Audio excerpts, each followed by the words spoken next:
नमस्कार दोस्तों, स्वागत है आपका ऑल इंडिया न्यूज में। ये है आज 25 जुलाई 2025 की देश भर से 25 सबसे बड़ी और ताजा खबरें। तो चलिए बिना देरी के शुरू करते हैं। भारत यूके एफटीए पर हस्ताक्षर, व्यापार को मिलेगा बढ़ावा। भारत और यूके के बीच आज मुक्त व्यापार समझौते पर हस्ताक्षर हो गए हैं। इस ऐतिहासिक समझौते से दोनों देशों के बीच सालाना $34 बिलियन तक का व्यापार बढ़ने की उम्मीद है, जिससे आर्थिक संबंधों को नई ऊंचाइयों पर ले जाया जा सकेगा।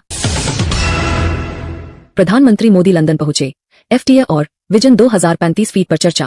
प्रधानमंत्री नरेंद्र मोदी लंदन पहुंच गए हैं, जहां उन्होंने ब्रिटिश प्रधानमंत्री कीर स्टारमर से मुलाकात की। इस मुलाकात में भारत यूके मुक्त व्यापार समझौते और विजन 2035 फीट समझौते को लेकर महत्वपूर्ण चर्चा हुई, जिसका लक्ष्य दोनों देशों के बीच भविष्य के सहयोग को मजबूत करना है। चीन सीमा विवाद पर भारत चीन वार्ता, उत्तरी सीमा पर शांति का प्रयास। भारत और चीन के बीच सीमा विवाद को लेकर बातचीत हुई है। इस वार्ता का मुख्य उद्देश्य उत्तरी सीमा पर शांति और स्थिरता बनाए रखना है, ताकि दोनों देशों के बीच तनाव कम हो सके। महाराष्ट्र में ईवीएम वीवीपीएटी सत्यापन रद्द, हाई कोर्ट के आदेश पर रोक। महाराष्ट्र में ईवीएम वीवीपीएटी सत्यापन रद्द कर दिया गया है। एनसीपी एसपी उम्मीदवार जगताप के हाई कोर्ट में प्रस्ताव के बाद इस पर रोक लगा दी गई है, जिससे चुनाव प्रक्रिया में एक नया मोड़ आ गया है। मुंबई में उच्च ज्वार चेतावनी, बीएमसी ने समुद्र तट से दूरी बनाए रखने की सलाह दी। मुंबई में उच्च ज्वार की चेतावनी जारी की गई है।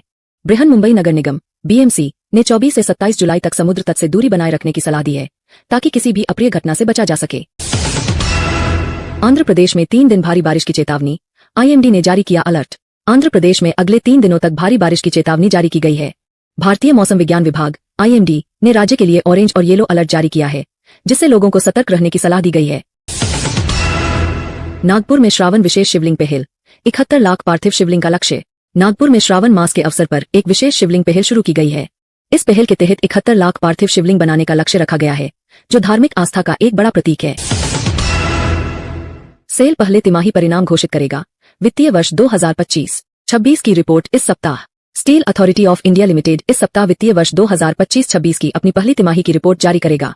कंपनी अपने पहले तिमाही के परिणाम घोषित करने के लिए तैयार है, जिस पर निवेशकों की नजर है।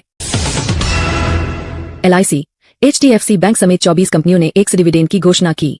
एलआईसी और एचडीएफसी बैंक समेत 24 कंपनियों ने एक्स डिविडेंड की घोषणा की है। आज 25 जुलाई को इनका रिकॉर्ड डिविडेंड बंद होगा, जिससे इन कंपनियों के शेयर धारकों को लाभ मिलेगा। तमिल फिल्म मारेसान आज रिलीज, पहले दिन 5 करोड़ की कमाई की उम्मीद। तमिल फिल्म मारेसान आज रिलीज हो गई है।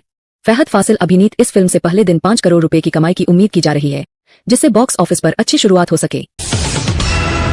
समुद्र प्रचेत कोस्ट गार्ड प्रदूषण नियंत्रण पोत गोवा में लॉन्च, 72% स्वदेशी तकनीक।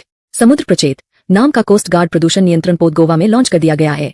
इस पोत में 72% स्वदेशी तकनीक का इस्तेमाल किया गया है, जो आत्मनिर्भर भारत की दिशा में एक बड़ा कदम है। मॉर्गन स्टैनली रिपोर्ट, भारत 2028 तक तीसरी सबसे बड़ी अर्थव्यवस्था बन सकता है। मॉर्गन स्टैनली की एक रिपोर्ट के अनुसार भारत 2028 तक दुनिया की तीसरी सबसे बड़ी अर्थव्यवस्था बन सकता है। यह रिपोर्ट भारत की तेजी से बढ़ती आर्थिक शक्ति को दर्शाती है। बुलेट ट्रेन नेटवर्क विस्तार की तैयारी, एनएचएसआरसीएल ने नई परियोजनाओं की डीपीआर पर काम शुरू किया। भारत में बुलेट ट्रेन नेटवर्क के विस्तार की तैयारी शुरू हो गई है। National high speed rail corporation limited NHSRCL ने नई परियोजनाओं की विस्तृत परियोजना रिपोर्ट डीपीआर पर काम शुरू कर दिया है। मुंबई की एयरलाइंस को 183 तकनीकी शिकायतें, AI 171 क्रैश के बाद 100+ पायलटों ने छुट्टी ली। मुंबई की एयरलाइंस को 183 तकनीकी शिकायतें मिली है।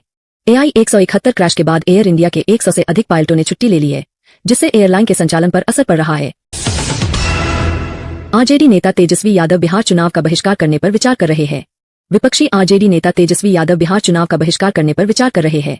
उन्होंने वोटर लिस्ट में त्रुटियों को लेकर यह कदम उठाने का संकेत दिया है। असम में बांग्लादेशी नागरिक फर्जी पासपोर्ट सामग्री के साथ गिरफ्तार। असम में एक बांग्लादेशी नागरिक को फर्जी पासपोर्ट सामग्री के साथ गिरफ्तार किया गया है। उसके पास से मृत व्यक्तियों की आईडी का उपयोग करने वाली सामग्री मिली है, जिससे सुरक्षा एजेंसियों की चिंता बढ़ गई है। यूपी में आवारा कुत्तों के हमले में 62 वर्षीय महिला की मौत, बिजनौर जिले की घटना। उत्तर प्रदेश के बिजनौर जिले में आवारा कुत्तों के हमले में एक 62 वर्षीय महिला की मौत हो गई है। यह घटना आवारा कुत्तों के खतरे को उजागर करती है। एयर इंडिया एक्सप्रेस फ्लाइट में फिजियन नागरिक का जन्म। एयर इंडिया एक्सप्रेस की एक फ्लाइट में एक फिजियन नागरिक ने बच्चे को जन्म दिया है। क्रू और नर्स ने इस दौरान महत्वपूर्ण सहायता प्रदान की, जिससे मां और बच्चा दोनों सुरक्षित रहे। पीएम मोदी दूसरे लगातार कार्यकाल में इंदिरा गांधी से आगे निकलेंगे। प्रधानमंत्री नरेंद्र मोदी अपने दूसरे लगातार कार्यकाल में इंदिरा गांधी से आगे निकल जाएंगे। वह भारत के दूसरे सबसे लंबे समय तक लगातार सेवा करने वाले प्रधानमंत्री बन जाएंगे, जो एक महत्वपूर्ण राजनीतिक उपलब्धि है। नर्सिंग ग्रेजुएट्स मध्य प्रदेश में 7 साल से नौकरी की प्रतीक्षा में। मध्य प्रदेश में नर्सिंग ग्रेजुएट्स पिछले 7 सालों से नौकरी की प्रतीक्षा कर रहे हैं। उपलब्ध नौकरियों में से केवल 9 को ही अब तक नौकरी मिल पाई है, जिससे हजारों युवा बेरोजगार है। तो दोस्तों, ये थी आज 25 जुलाई 2025 की 25 सबसे बड़ी और ताजा खबरें, सिर्फ ऑल इंडिया न्यूज पर। अगर आपको ये जानकारी पसंद आई हो तो वीडियो को लाइक करें, चैनल को सब्सक्राइब करें और बेल आइकन दबाना न भूलें ताकि आपको हर दिन की ताजा खबरें सबसे पहले मिलें। फिर मिलेंगे कल की बड़ी खबरों के साथ। तब तक के लिए नमस्कार, खुश रहें और सुरक्षित रहें।